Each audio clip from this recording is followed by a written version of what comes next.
মাছগুলা যদি আরেকটু পরিষ্কার পানিতে রাখতাম তাহলে কিন্তু একদম ফুলের মতো লাগতো। এমনিই দেখতে কিন্তু অসম্ভব সুন্দর লাগতেছে মাছগুলা, তাই না? ওটা তো সবারই পরিচিত মাছ, ফলাই মাছ। তো আমি আজকে ফলাই মাছ দিয়ে জালি সজনা দিয়ে রান্না করব। তো সজনা রান্না করার জন্য এখানে পেঁয়াজ, রসুন, কাঁচামরিচ, জিরা, ধনে গুঁড়া সুন্দর করে সব কিছু দিয়ে মশলাটা কষায় নিছি। নিয়ে কিন্তু এখানে সজনা দিয়ে দিছি, একটা আলু দিছি, দিয়ে সুন্দর করে নাড়াইচাড়া একদম পাতায় মিশাই দিয়ে সুন্দর করে নাড়াইচাড়ায় মিশাই দিয়ে তারপরে হচ্ছে পানি দিয়ে উপর দিয়ে কিন্তু মাছগুলা পাতাই দেবো আমি। তো আজকে এগুলো আমি সজনে রান্না করব কিন্তু শাকের মতো। এখানে একদম অল্প একটু তরকারি, ওই যে মুরগি রান্না করেছি সেই তরকারি আছে, আর এক ভাগে একটু সজনার তরকারি রান্না করব। আসলে তরকারি রান্না করলে যেন শেষ হচ্ছে না, এই জন্য একটু একটু করেই কিন্তু রান্না করতেছি। তো যে জিনিসটা দেখাবো, মাছগুলা দেখবেন পুরা মাছগুলা পাতানোর পরে এত সুন্দর লাগতেছে, একদম জ্যান্ত পুকুর দিয়ে ধরে উঠানো মাছ কিন্তু ফলাই মাছগুলা। আর কোটা হয়েছে কিন্তু অনেক সুন্দর করে। মাছ তরি তরকারি এগুলোরও কিন্তু কাটার সৌন্দর্য আছে, আমি তো মনে করি তাই।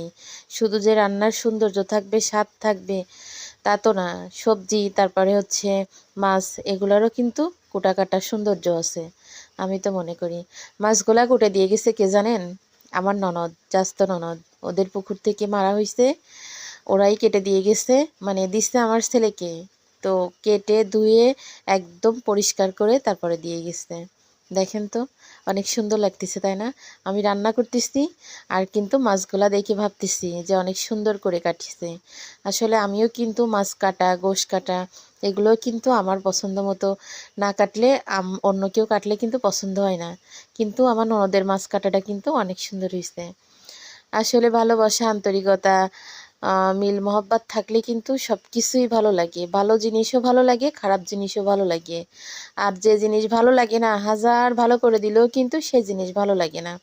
তা আমাদের এই কয়টা বাড়ি মিলে ননদরা, যা জাওলিরা আসলে এতটাই মিল মহব্বত, সেটা অনেক জায়গায় নিজেদের ভাই বোনের ভিতরেও থাকে না, আমাদের যাদের ভিতরে যতটা আছে। আর এই মাছগুলো কিন্তু আমার চাস্তো ননদ কুটে দিচ্ছে। আর যে সজনা রান্না করতেছি এও কিন্তু আমার চাস্তো যার বোনের বাড়ি থেকে আনা, তাই কিন্তু দিয়ে গেছে। আজকে সব কিছুই ওদের, মাছও ওদের, তারপরে হচ্ছে সজনাও ওদের। রান্না করব করব দিছে, এই 2-3 দিন হয়েছে করব করব করে, আর হয়ে ওঠে না। এই গোশ মাছ এই সেই মানে রান্না করতেছি এই 2-3 দিন ধরে।